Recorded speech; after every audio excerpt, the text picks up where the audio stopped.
World country ఒక భారతదేశం అన్ని అగ్రరాజ్యాల కంటే ముందుగా మా దేశ ప్రజానికానికి భయం పోవట్లేదు. ఒకవేళ భయం పోకుండా వాళ్ళు సామాన్యమైన జీవితంలోకి రారని చెప్పి భావించి ఆ భయం పోగొట్టగలేదు ఒక వ్యాక్సిన్ అని చెప్పి వ్యాక్సిన్ కోసం ప్రభుత్వమే నేరుగా వేల కోట్ల రూపాయలు ఖర్చు పెట్టి ఇది ఏ ప్రైవేటు వ్యక్తులో ప్రైవేటు సంస్థలో రీసెర్చ్ చేస్తే ప్రయోజనం కాదని చెప్పి ఇవాళ వేల కోట్ల రూపాయలు హైదరాబాద్లో కూడా 2, 3 సంవత్సరాలు డబ్బులు ఇచ్చి స్వయంగా ప్రధానమంత్రి గారే వ్యాక్సిన్ తయారవుతున్నప్పుడు హైదరాబాద్కి వచ్చి వ్యాక్సిన్ తయారు చేసి 2 డోసులు భారత ప్రజానికానికి ఫ్రీగా ఇవ్వడమే కాకుండా ప్రపంచంలో ఉన్న పేద దేశాలకు వ్యాక్సిన్ అందిస్తే ప్రధానమంత్రి గారు ఆ దేశానికి పోయినప్పుడు ఆ దేశ అధ్యక్షుడు ప్రధానమంత్రి గారికి కాళ్లకు నమస్కరించిన చరిత్ర ఇప్పుడు మర్చిపోవద్దు మీరు. ఆ దేశం పేరు ఆ రాజు పేరు ఏదో ఉంది. ఆయన అంటే కష్టమత్తే కూడా ఎట్లా ఆదుకుంటాడో తెలిసింది వాళ్ళ. హర్ ఘర్ జల్ ప్రతి ఇంటికి డ్రింకింగ్ వాటర్ రావాలి, అంతేకాదు ప్రతి ఎకరానికి పంట నీళ్ళు రావాలని చెప్పి ఇవాళ సాగునీరు కోసం తాగునీరు కోసం లక్షల రూపాయలు ఖర్చు పెట్టి లక్షల కోట్ల రూపాయలు ఖర్చు పెట్టి ఇవాళ దేశం యొక్క ప్రజల జీవితాల్లో వెలుగు నింపుతున్నటువంటి ప్రధానమంత్రిగా ఇలా చరిత్రకెక్కిండు. మీకు తెలుసు లెక్కలో పోతే 25 కోట్ల మంది ప్రజానికం, 140 కోట్ల ప్రజలలో 25 కోట్ల మంది ప్రజానికం ఇవాళ 30% ఉన్నారు, బిలో పావర్టీ లైన్ 20% అని చెప్తుండ్రు. దాంట్లో కూడా 25 కోట్ల మందిని ఇవాళ ఎబోవ్ పావర్టీ లైన్ తీసుకొచ్చి ఇవాళ ప్రజల్ని అప్లిఫ్ట్ చేయడమే కాకుండా ప్రపంచంలో ఒక గొప్ప దేశంగా ఉంది అని చెప్పి కీర్తి వచ్చింది. మీకు తెలిసి వాళ్ళ ఒకనాడు అన్నిటికంటే ఇంపార్టెంట్ మన వాళ్ళు చాలామంది అమెరికాలో ఉంటారు, బ్రిటన్లో ఉంటారు, దుబాయ్లో ఉంటారు. ఇలా ఇండియన్ అనగానే చిన్న చూపు చూసేది. మోడీ గారు రాకముందు ఇండియన్ అంటే చాలా చిన్న చూపు చూసేది. కానీ ఇవాళ ఇండియన్ అని చెప్పుకోగానే మోడీ అని చెప్పంటారు. అంటే భారతదేశం ఎంతైతే తెలిసిందో ఇవాళ మోడీ గారి పేరు కూడా అందరికీ తెలిసింది. అన్నిటికంటే ముఖ్యంగా ప్రపంచ చిత్రపటం మీద భారత జాతి ఆత్మగౌరవాన్ని, భారత జాతి కీర్తి పతాకను, భారత జాతి గొప్పతనాన్ని ఆవిష్కరించిన నాయకుడు కూడా మోడీ గారే. మనం ఒకప్పుడు అమెరికా చెప్తే వింటారు వీళ్ళు, రష్యా చెప్తే వింటారు. ఇలా ఏం మాట్లాడుతున్నాం? మోడీ గారు నిన్న కాక మొన్న పుతిన్ గారు ఒక స్టేట్మెంట్ ఇచ్చిండు. భారతదేశ ప్రధానమంత్రి ప్రపంచం మొత్తంలో ఎవరికన్నా గ్లామర్ ఉంది, పేరుంది అంటే ఆనాడు అమెరికన్ ప్రెసిడెంట్ గురించి మాట్లాడకూడదు. The strong political leader on the globe అంటే అమెరికన్ ప్రెసిడెంట్ అని చెప్పేది. ఇవాళ అమెరికన్ ప్రెసిడెంట్ కాదు, ఇలా భారత ప్రధానమంత్రి ప్రపంచంలో అతి స్ట్రాంగ్ పొలిటికల్ లీడర్ అని చెప్పి వచ్చింది మనకు. ఇవాళ పుతిన్ గారు అన్నారు, వారు అన్న మాట ఏంటి?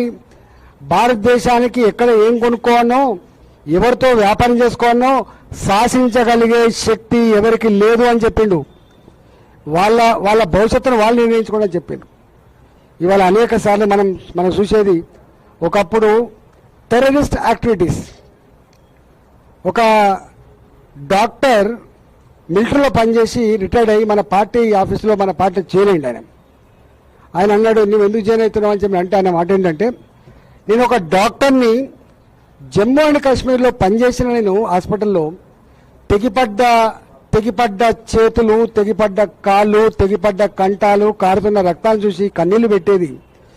ఎన్ని రోజులు భారతమాత ముద్దుబిడ్డలు ఈ రక్తం మడుగులో గిలగిల కొట్టుకోవాలి, ఈ నరమేదానికి అంతం లేదా అని చెప్పి మేము అనుకునేది. కానీ మోడీ గారు వచ్చిన తర్వాత శ్రీనగర్ హాస్పిటల్లో అట్లాంటి దుస్థితి లేదని చెప్పిండు. ఇంతేందుకు మన హైదరాబాద్ ఒక లుంబిని పార్క్, ఒక గోకుల్ చాట్, ఒక దిల్సుఖ్ నగర్, సాయిబాబా మందిర్, తెగిపడ్డ కంఠాలు, చిమ్మిన రక్తం ఇప్పటికీ మనకు గుర్తొస్తుంది. సరే, ఇప్పటికి కూడా దుర్మార్గులు, మూర్ఖులు, ఫైల్గామ్ లాంటి ఇన్సిడెంట్ ఉండొచ్చు. కానీ అంత హోల్గా మొత్తం దేశంలో ఎక్కడ పడితే అక్కడనే బాంబులు పేల్చి సామాన్యమైన అమాయక ప్రాణాలు తీసేటువంటి వ్యవస్థకు చరమగీతం పాడింది మోడీ గారి ప్రభుత్వం. భద్రతను పెంచింది, భరోసాను పెంచింది, భద్రతను పెంచింది, భరోసాను పెంచింది మోడీ గారి ప్రభుత్వం. కాబట్టి ఇవాళ రాబోయే కాలంలో కూడా మన దేశం make in India, made in India అని స్లోగన్ అనేది ఇచ్చిందో దాన్ని కూడా సంపూర్ణంగా వచ్చేసి ఇవాళ మన చదువుకున్న మేధాశక్తి ఏ అమెరికాకో ఎక్కడికో పోకుండా ఇక్కడే ఇన్వెస్ట్ చేసి ఈ దేశ అభివృద్ధిలో భాగం పంచుకుంటే ప్రణాళికలకు రూపొందిస్తున్నది మీకు తెలుసు. మీరు ఇలా మీ లెక్కలలో ఉంటాయి. రక్షణ రంగంలో ఒకప్పుడు ఇంపోర్ట్ తప్ప మనకు ఎక్స్పోర్ట్ లేకుండే, కానీ వాళ్ళ 60% రక్షణ రంగ ఉత్పత్తులు బయటికి పంపే పరిస్థితికి వచ్చినాం. సాఫ్ట్వేర్ మాత్రమే కాదు, రక్షణ రంగ పరికరాలు కూడా మన దేశం నుంచి ఎక్స్పోర్ట్ అవుతా ఉన్నాయి.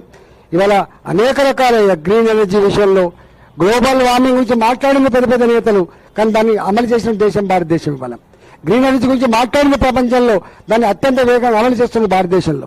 ఇవాళ గ్రీన్ ఎనర్జీ అయినా, గ్లోబల్ వార్మింగ్ గురించి అయినా, ఎకలాజికల్ బ్యాలెన్స్ గురించి అయినా, ఇవాళ అన్నిటి గురించి మాటలకు చేతలకు పొంతనతో ముందుకు పోతున్న దేశం భారతదేశం. కాబట్టి ఇవాళ మోడీ గారు ఈ 12 సంవత్సరాల పుష్కర కాలాన్ని దాటి రేపు మరొక మైల్ రాయి 17 సంవత్సరాల మైల్ రాయిని కూడా దాటపోయేటువంటి ఈ శుభ సందర్భంలో మోడీ గారు ఆరోగ్యవంతంగా ఉండి ఇవాళ భారత జాతి ఇవాళ గర్వించే పద్ధతిలో వారి పరిపాలన కొనసాగించాలని చెప్పి కోరుకుంటా ఉన్నాం.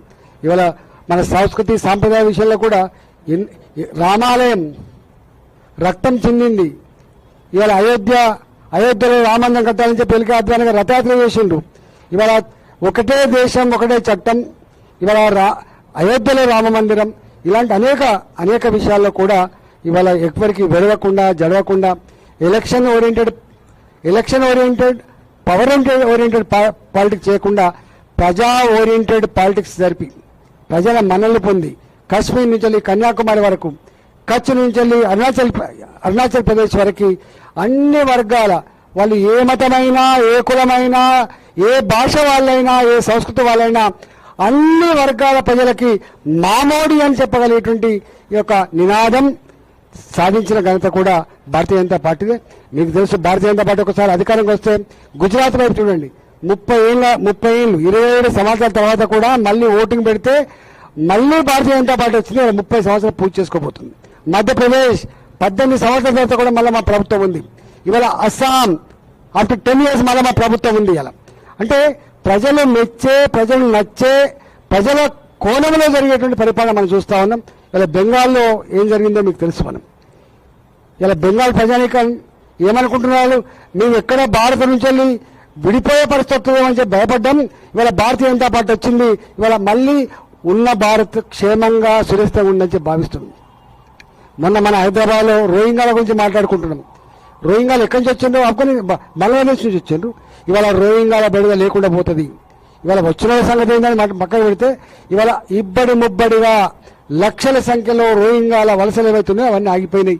ఇవాళ అంటే దేశ భద్రత మా ఫండమెంటల్ ప్రిన్సిపల్ దేశం ముందు, తర్వాతనే పార్టీ, తర్వాతనే వ్యక్తి అని దాన్ని తూచా తప్పకుండా అమలు చేసి ఇవాళ ప్రజల మన్ననలు పొందినటువంటి ప్రభుత్వంగా ఉంది. కాబట్టి ఈ సందర్భంగా యావత్ తెలంగాణ ప్రజానీకానికి కూడా నేను విజ్ఞప్తి చేస్తున్నా.